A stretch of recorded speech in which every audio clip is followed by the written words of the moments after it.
Hier, j'ai réalisé qu'on était le 27 juin aujourd'hui et que c'est l'anniversaire de la mort de mon père. On était en pleine période de gala de danse. J'habitais dans le Gard et je me vois dans le salon en train de coudre quelque chose. Je pourrais même te dire la couleur de ma jupe, elle était bleu turquoise, j'avais un petit dessus comme ça. Enfin, voilà. Et puis je me rappelle que le matin, il y a ma tante qui avait appelé et c'était Benjamin, mon petit frère, qui avait décroché. Et elle dit bon, ben, je rappellerai maman dans l'après-midi. Voilà, donc c'était le fameux après-midi, vers 14h, 15h, un truc comme ça. Ma tante rappelle une deuxième fois, et là, c'est ma mère qui décroche et annonce que papa était mort, quoi, décédé le matin, retrouvé en bas de la porte de l'immeuble de chez ses parents, voilà, mort, quoi. Et puis bon, ben, maman m'annonce ça, enfin, je me rappelle plus, hein, vraiment. Papa est mort. Ouais, ben, je taille mon aiguille, bah, tu restes. T'es, t'es coupé quoi. J'ai perdu en Moi fait j'étais coupée, ma j'étais meilleure séchée. amie, mon amie Abasourdie d'enfance, ou je sais. à l'âge il y a 8 ans, donc à l'âge de 17 ans. Elle est décédée, elle a eu une tumeur au cerveau, enfin une maladie orpheline. Et donc sa maladie a duré pendant 10 mois. Et, et voilà, et Bref, c'est toujours c'est du coup difficile d'en maman me parler, dit ouais, c'est va une chercher tes tragédie à monter. frères, tout ça, parce qu'il était à l'extérieur. Puis moi, on est dans un village, donc moi je sors, je vais chercher mes frères. Et en fait, si tu veux, ma première réaction n'a pas été de pleurer, j'étais morte de rire, quoi, tu vois, de nerfs, j'ai rigolé, tu vois, et Landry, mon premier frère, me dit, putain, pourquoi tu rigoles, enfin, tu vois, il a mal vécu ça, et pourtant, je rigolais, j'ai pas pleuré, j'ai rigolé, du fait que c'était complètement absurde, quoi, mais d'où ça vient? C'est pas possible, quoi, d'où ça vient ce truc? Enfin, voilà. Et ouais, donc en plein gala de danse, ça aussi, c'était beau, quoi, on va dire. Avec mon petit frère, on préparait le gala de danse, et le soir même, c'était les répétitions. Et on est allé en répétition de danse. Et on a dit, bon ben voilà, on a prévu tout le monde, notre père est décédé, mais on fait la répète, et demain soir, on va danser, et tout ça, quoi. C'est ce qu'on a fait.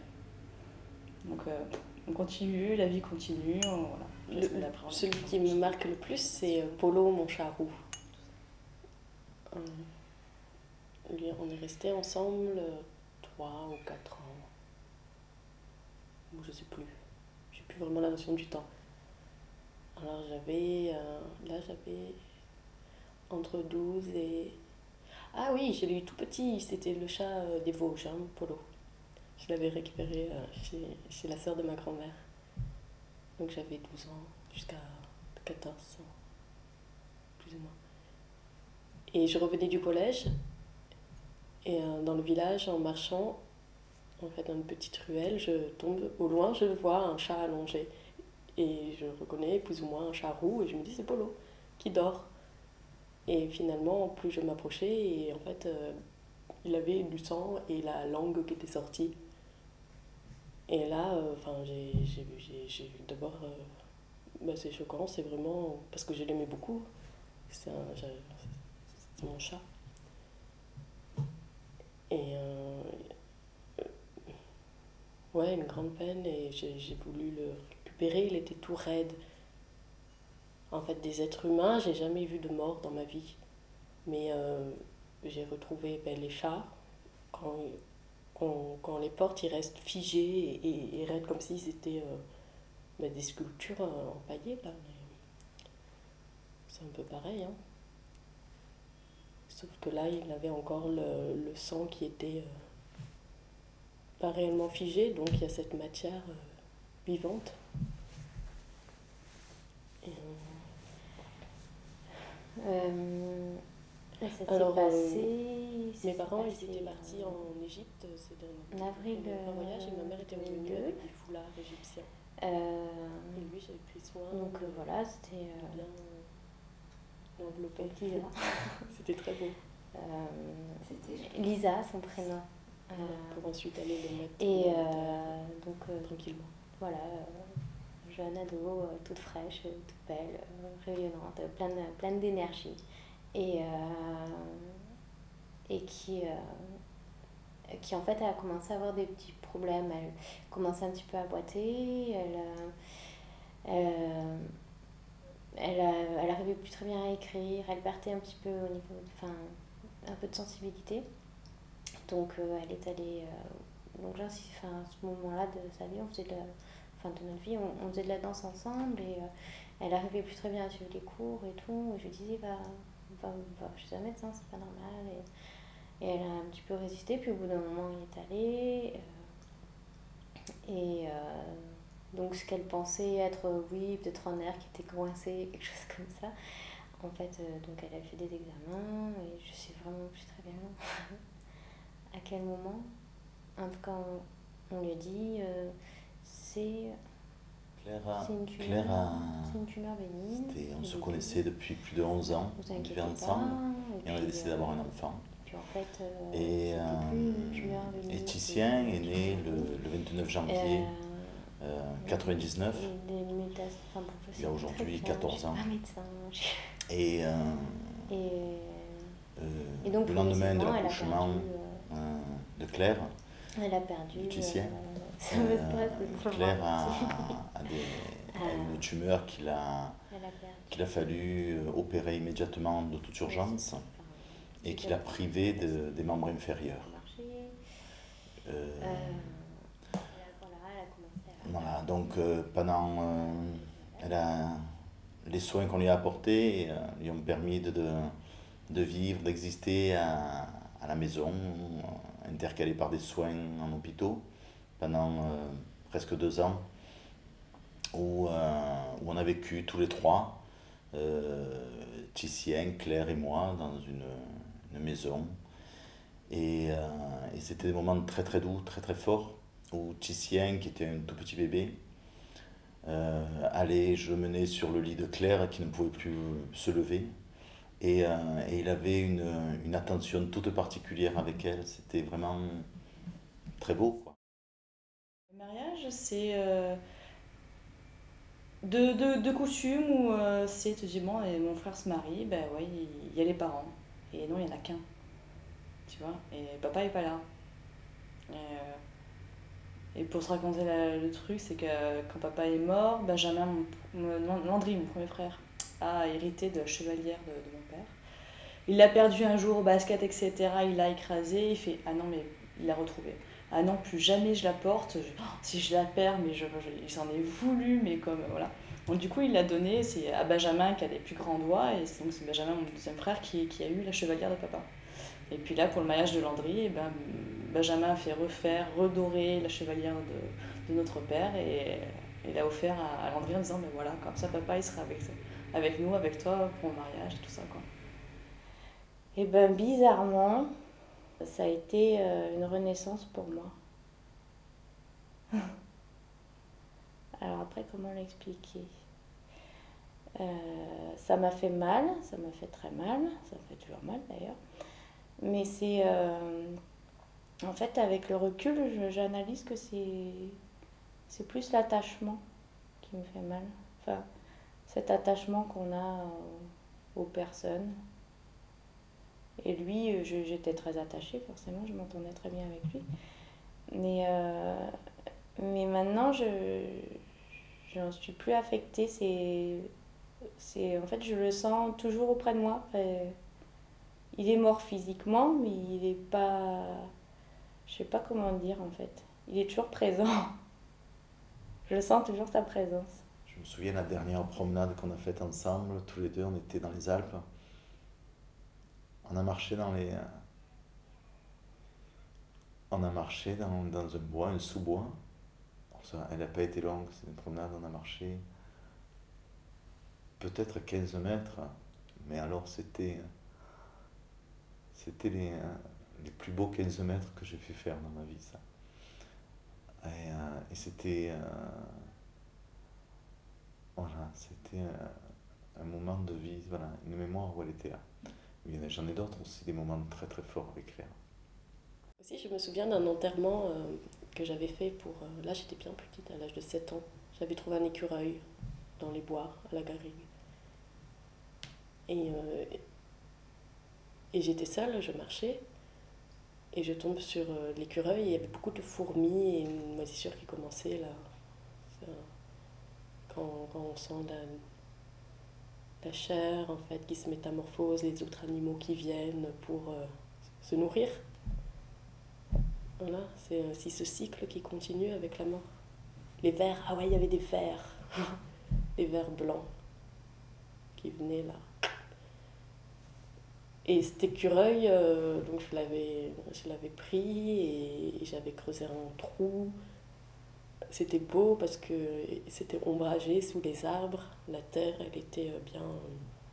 Je me souviens, elle était une terre noire et humide, facile à creuser là. Ça c'est bien. Donc j'avais pris un grand plaisir à mettre l'écureuil, à refermer et avec des pierres à faire le cercle autour, vous savez, et ramasser des brindilles. C'était pas printemps, il n'y avait pas de fleurs. Mais il y avait des herbes et autres. Donc j'avais fait tout ça. C'était une pensée pour lui, pour cet écureuil. Et c'est ce qui m'a... Et ça, c'est la seule fois que je l'ai vu. Ce qui m'a le plus... ce qui m'a marqué, mais c'était pas désagréable. Je vais peut-être passer pour une folle. Mais c'est en fait... j'ai juste eu le temps de revenir parce qu'il était quand même à 1600 km. Donc j'ai juste eu le temps de revenir. On m'a dit, voilà, il faut que tu reviennes vite parce que là, il va décéder. La mort va venir me chercher. J'ai eu le temps d'arriver, il a attendu que j'arrive. Et il était dans le coma. Et au moment de mourir, il a juste ouvert les yeux. Il m'a cherché comme ça du regard partout. Il m'a trouvé. Et hop, il y a quelque chose comme une grande énergie en fait qui est arrivée. Il avait fouf, c'est monté d'un coup. Et pouf, il est parti tranquille. Ouais. Voilà. C'était ma plus belle expérience avec la mort. Et j'ai son rire en tête. Et ça, c'est déjà une belle chose. D'avoir le rire de quelqu'un, d'avoir les éclats de rire qui peuvent envahir une pièce d'un coup, tu sais. Ça monte, ça jaillit. Et avoir ce souvenir-là, c'est quelque chose que j'ai jamais perdu. Et donc du coup mon père, je le connais mieux et je l'aime plus parce que je l'aime plus qu'avant, enfin quand il était vivant. C'est pour ça que je dis c'est une continuité, enfin tu vois. Voilà, et je continue à le voir. Après on peut parler yoga, dans la méditation, j'ai des images, j'ai vu mon père. Voilà, mon père est toujours là. Je vois le visage de mon père, ouais. De temps en temps, je vais le chercher. Je fais papa, moi,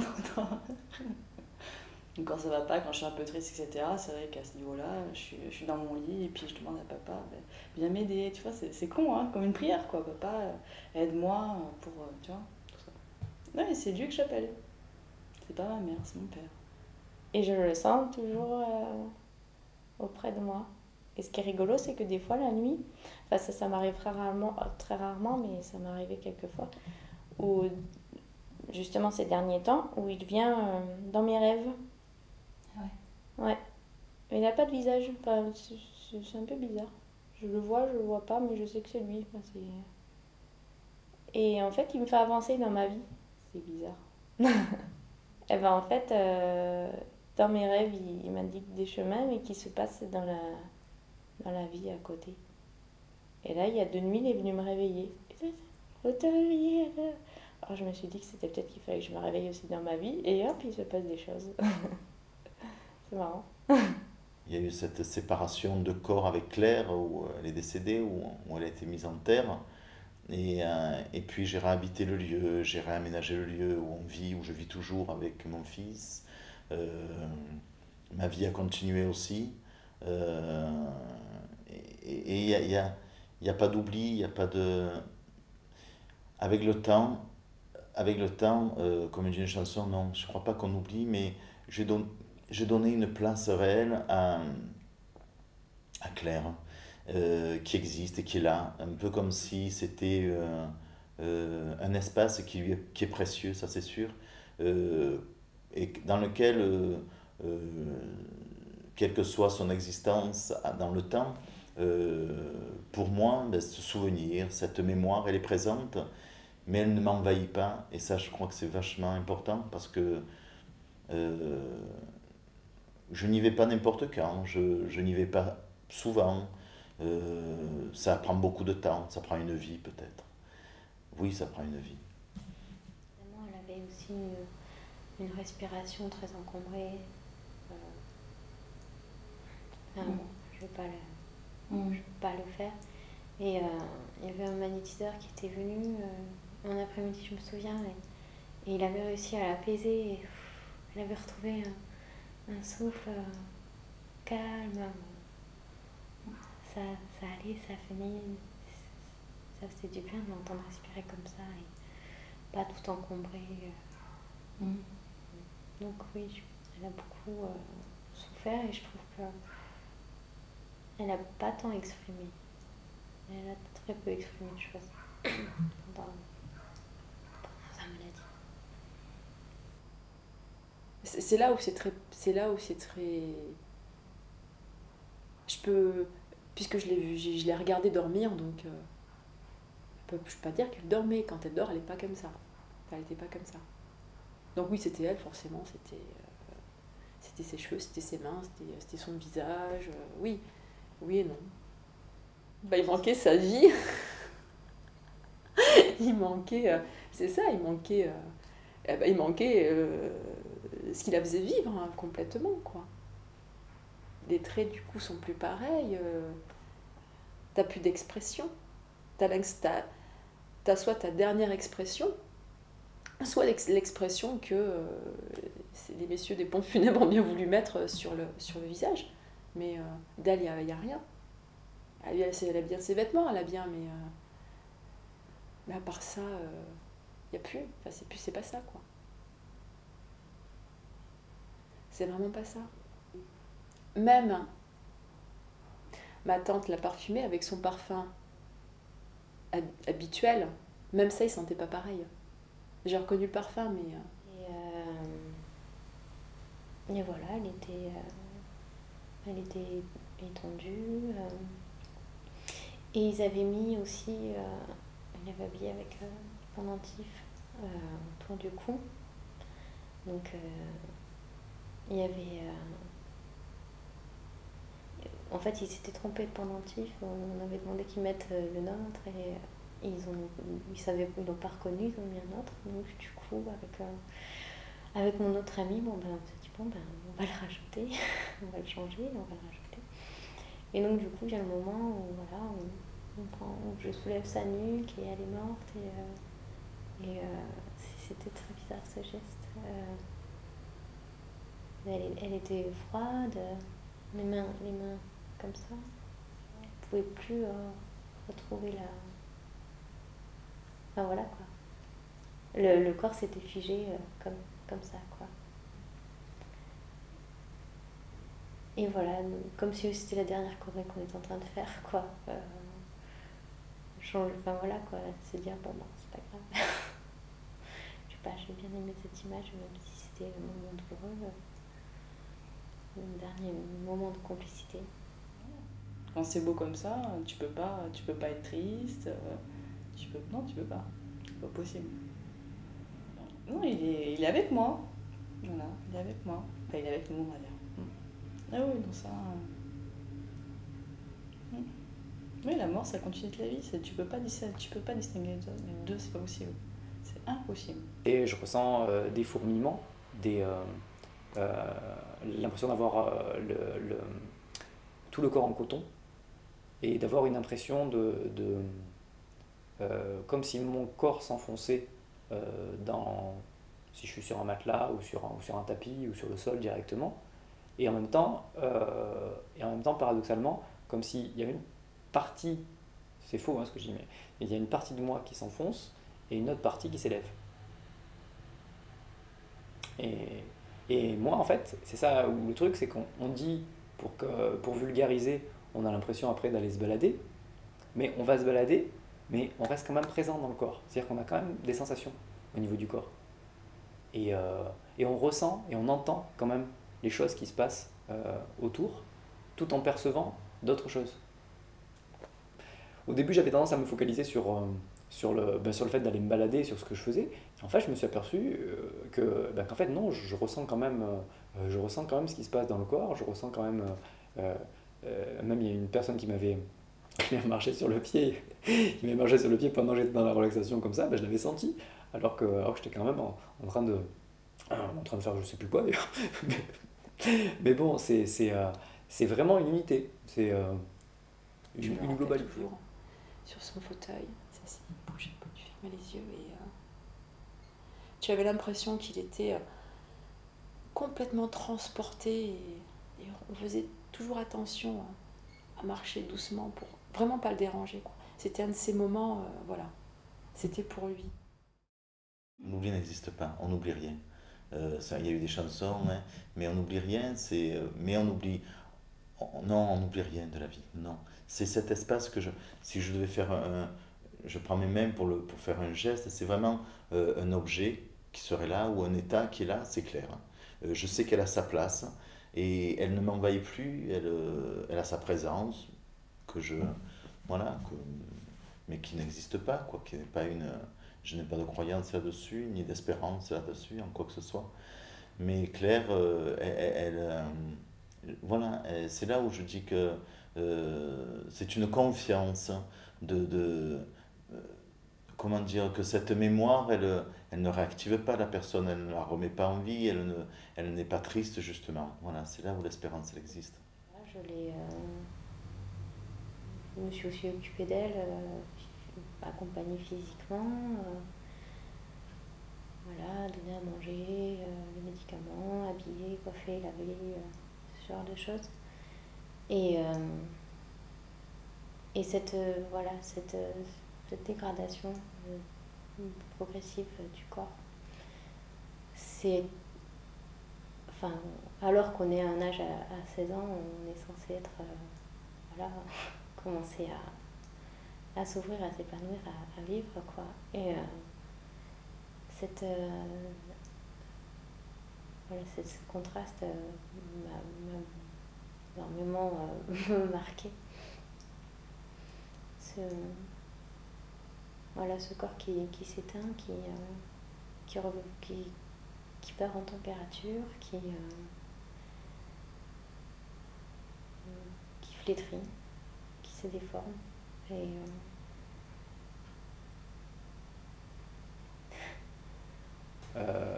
c'est comme si tous mes muscles se relâchaient complètement. En partant du visage, il y a d'abord les paupières, puis en plus chacun des muscles du visage qui s'affaisse.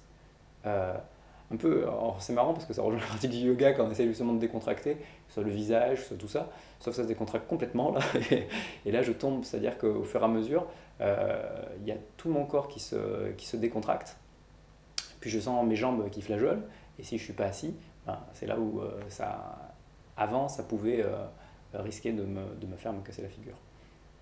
Ce qui n'était pas forcément drôle à ce moment-là. Oui, aujourd'hui il est là. Je sais qu'il est là. Pour moi, c'est mon ange gardien. Il me protège de tas de choses. Et je suis longue à la détente, à mon avis, comme dans la vraie vie. Je perçois pas tout le temps ces signes du premier coup, mais si je prends la peine de laisser les choses se faire, véritablement, en action, je sais qu'il me dirige là où j'ai besoin d'aller.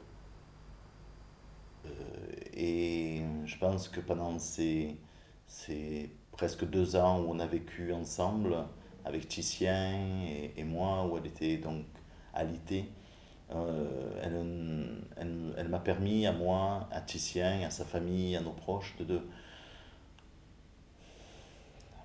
de l'accompagner, de nous y préparer et vraiment d'être à ses côtés, quoi, d'être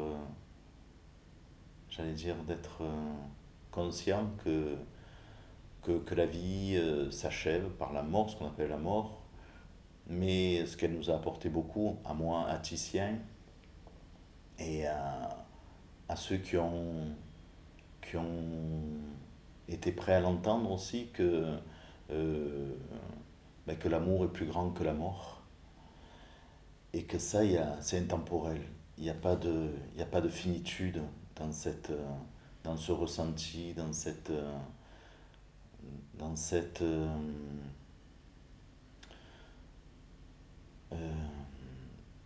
oui, dans cette acceptation de l'état. Et Claire, donc, ça a beaucoup, nous a beaucoup aimé, ça c'est sûr.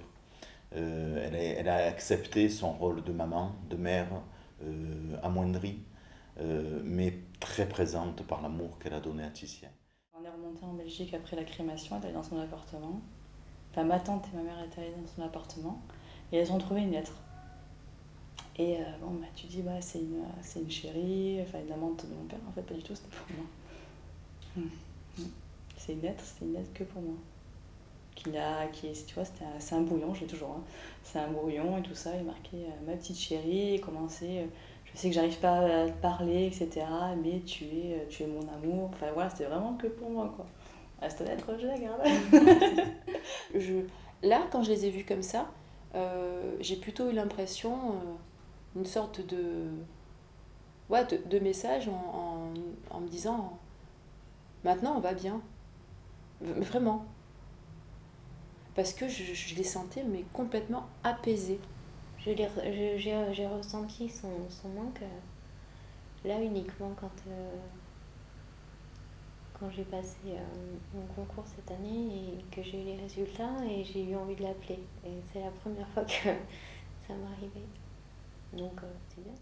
J'étais entourée par des amis, mais en fait on est tellement mal et on se sent tellement seul que même si on est entouré physiquement, on est seul. Il n'y a personne. Il y a juste soi et sa conscience et voilà. Et l'instinct de survie. De se dire, est-ce que je passe vraiment à l'acte ou est-ce que comme les garçons, la pendaison. La mort en tant que telle, pour moi, là, ça me fait plus peur. Puisque,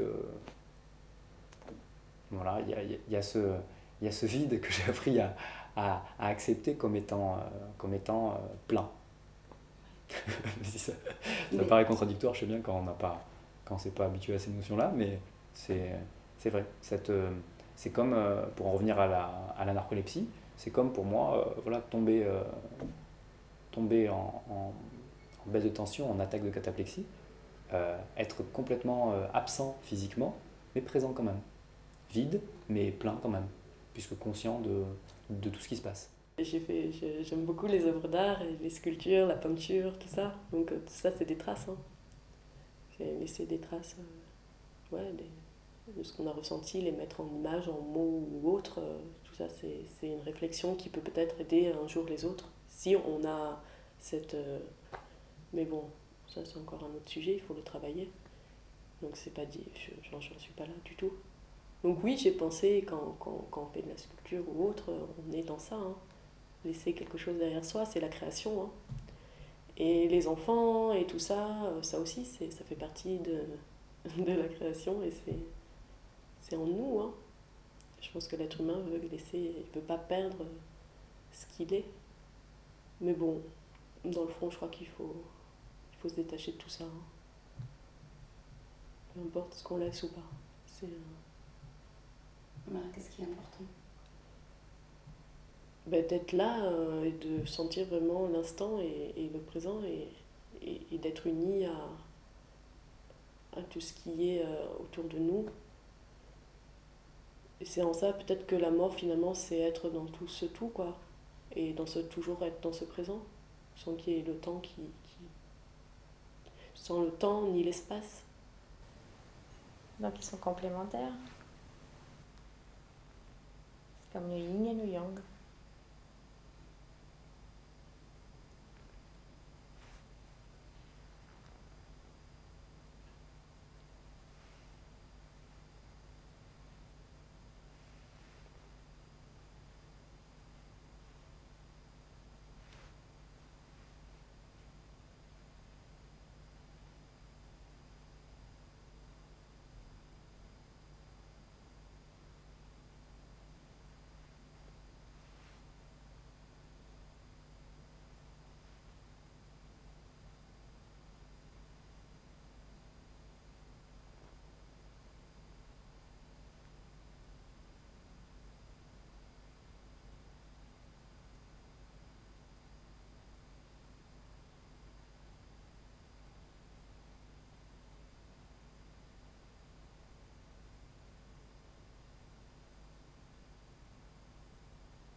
j'étais pas là à sa mort. Et en fait, j'ai pris une semaine de vacances en février. Et elle en a profité pour mourir à ce moment-là.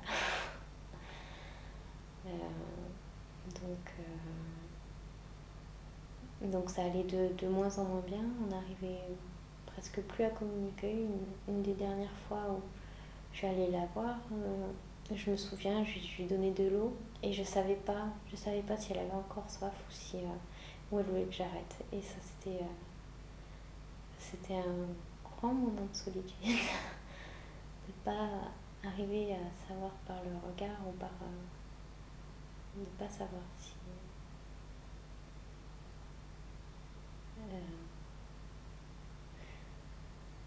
et donc ouais, voilà, donc ça allait vraiment très mal. Je pense que ça, c'était la dernière fois que je l'ai vu. Et après donc je suis partie juste après ça.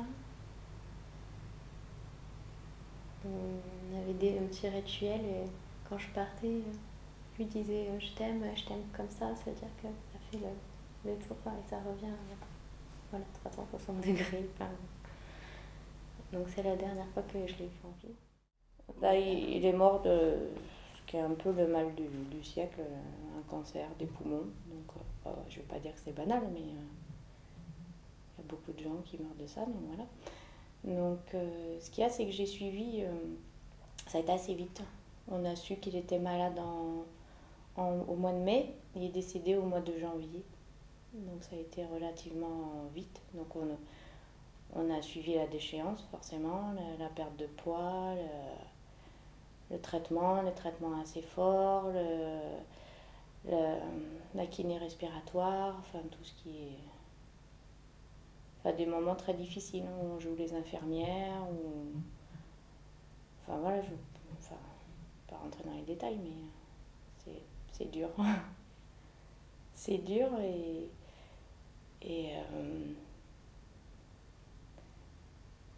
en face, on a une personne qui en fait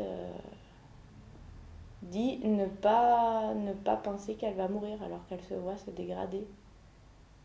Mais toujours avec un espoir qu'en fait tout... Bah, c'est comme ça, on se fait soigner, c'est dans le... Bah oui, c'est pour aller mieux, mais bon là ça va pas mieux, mais ça peut marcher en fait. Donc, et ça c'était beau en fait.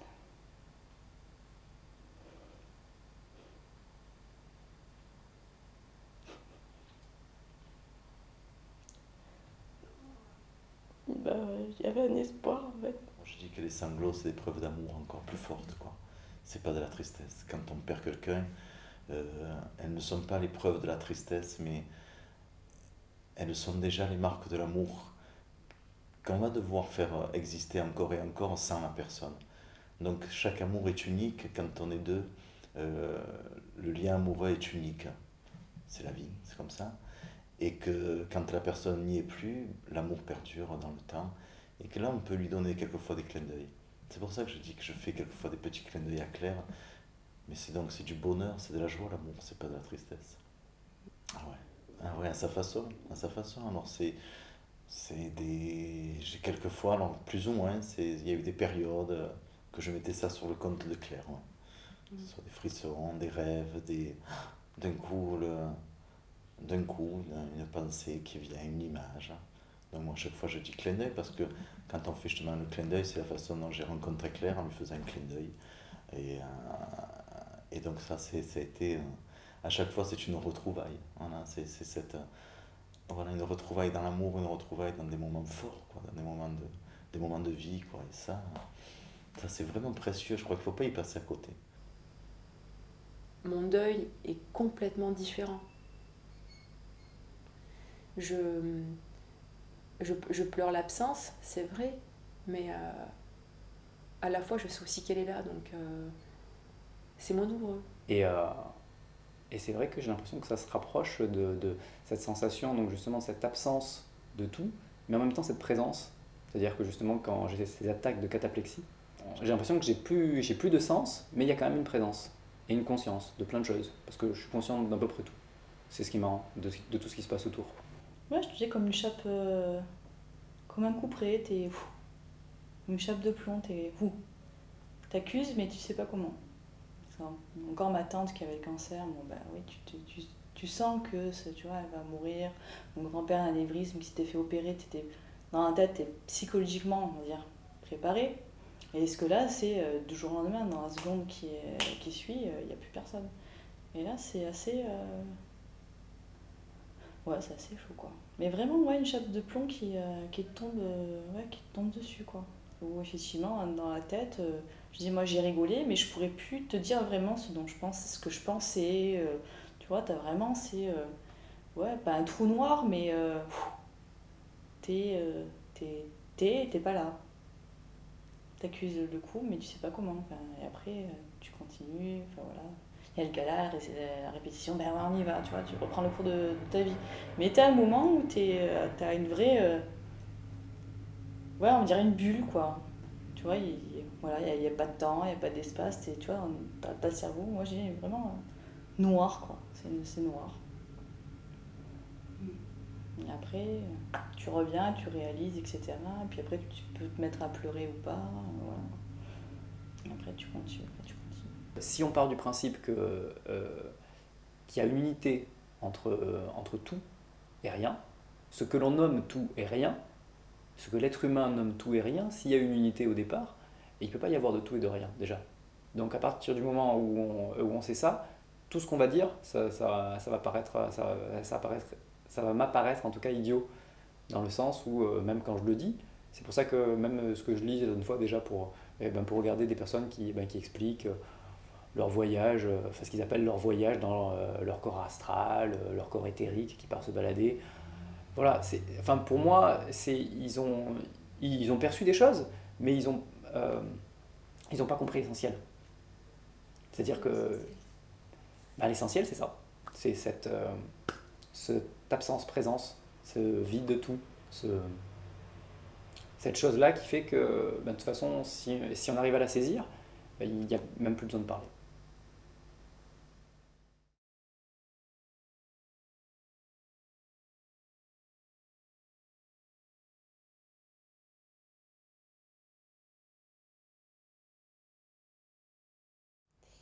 Et donc avec ma grand-mère paternelle avec qui j'avais beaucoup de liens, qui est décédée cette année. Donc j'ai pu expérimenter tout ce que j'avais pas fait avec mes deux grands-pères. Bon, je pense que mon deuil n'est pas encore terminé et je pense que ça va être complexe. J'ai eu aussi un autre ami qui est décédé bien jeune, qui m'a fait office de papa. Pourtant, j'ai un petit peu pleuré après sans lui. Je crois que c'est vrai qu'on pense que les gens ne seront plus là. C'est comme si c'était un petit peu mon guide spirituel. Elle avait 91 ans, donc de temps en temps, je le sens. Sa mort a été à ce moment-là, je pense. De temps en temps, j'agis et je sais pas pourquoi. Et pour elle, tiens, pas pour moi. Hein. Mais il est là. Elle est morte comme elle a voulu. C'est marrant. Et c'est marrant et c'est difficile parce on a opéré Claire le lendemain. Ça, je vois un peu plus clair. C'était en pleine période de gala de danse. J'habitais dans le Gard. Et je me vois dans le salon. Dans son agonie, en train de l'agonie, quelque chose. c'est se battre. Mais elle ne s'est pas battue contre la mort. Elle s'est battue pour vivre. Avec beaucoup de courage. Et puis je me rappelle que le matin, il y a un matin qui elle avait voulait appelé. marcher. Alors pour aller changer Titien, elle était dans son lit, donc la nuit quand il se réveillait, il couinait, on se levait tous les deux, donc je l'aidais à se lever du lit, à prendre le déambulateur, parce qu'elle ne pouvait pas se déplacer seule. Ma tante rappelle une deuxième fois, et là, c'est ma mère du qui berceau, elle s'accrochait à la table de l'ange, je sortais Titien, et puis c'est elle qui le changeait. Il est mort de la porte de Malou. On a vécu vraiment, parce qu'elle avait cette force de vivre, cette force de vivre. Je pense que Claire, là, au début, elle s'est battue pour vivre parce qu'elle refusait de mourir. C'est clair, je crois qu'à cet âge-là, on n'a pas d'autre objectif que de vivre. On a su qu'il était malade on avait fait le choix d'avoir cet enfant. Il est décédé au mois de janvier. Donc ça a été relativement vite. Donc on a suivi la déchéance, forcément. Moi, j'étais pas là. Le traitement assez fort. Et, la kiné respiratoire, j'étais enfin, pas tout ce qui à ce est... moment-là. Enfin, des moments très difficiles où on joue les infirmières. Enfin, Donc voilà, ça allait de moins en moins bien. on On a les arrivait détails, mais presque plus à communiquer. c'est dur. Une des dernières fois où C'est dur. je suis allée la voir, et, et je me souviens, je lui donnais de l'eau et je savais pas si elle avait Et en encore face, soif ou si, en face, moi, on a je une personne j'arrête. Et ça, qui en fait c'était un grand moment de dit solitude. ne pas penser Pas qu'elle va mourir alors arriver qu'elle se à voit se savoir dégrader. par le regard ou par Mais toujours avec un espoir pas qu'en savoir. fait tout... Bah, c'est comme ça, on se fait soigner, c'est dans le... Bah oui, c'est pour aller mieux, mais donc, bon là ça va pas mieux, donc mais ça allait vraiment très mal. ça peut marcher en Je pense fait. que ça, Donc, et ça c'était beau en fait. Et après donc je suis partie juste après ça. On avait un petit rituel et quand je partais, je lui disais je t'aime comme ça veut dire que ça fait le tour et ça revient voilà 360 degrés. Enfin, J'ai l'impression vraiment d'avoir donc c'est la une dernière présence, fois que une je l'ai conscience fait. qui est presque supérieure à celle que j'avais découvert bizarrement. En fait, avec la narcolepsie, avant même de commencer le yoga, j'avais déjà ce qu'on va appeler, on va utiliser des mots comme ça, mais c'est que des mots, hein, des sorties de corps en fait, c'est-à-dire des choses où j'avais l'impression d'aller me balader. C'est-à-dire que si je m'assoupissais, par exemple je suis dans le métro, ça m'est arrivé souvent de me taper toutes les lignes de métro puisque je ne m'arrêtais pas en fait, et j'oubliais de m'arrêter puisque je m'endormais. Et là par contre, c'est pas les attaques de cataplexie, c'est je m'endors. Donc là, si je m'endors en fait, au moment où je m'endors, ce qui est marrant, c'est que je reste conscient quand même de ce qui se passe autour, j'entends ce qui se passe, mais j'ai l'impression d'aller me balader, c'est-à-dire de sortir et puis de regarder un peu ce qui se passe, même d'aller un petit peu ailleurs, de monter très haut dans le ciel, aller regarder un petit peu les choses là. Voilà. Et c'est cette impression de entre-deux que j'ai très souvent. Parce que des fois, quand ça dure longtemps, c'est cet état-là. Quand j'ai l'impression de revenir, encore une fois, c'est des mots, hein, revenir, partir, c'est pas. Mais j'ai l'impression d'être là sans être là.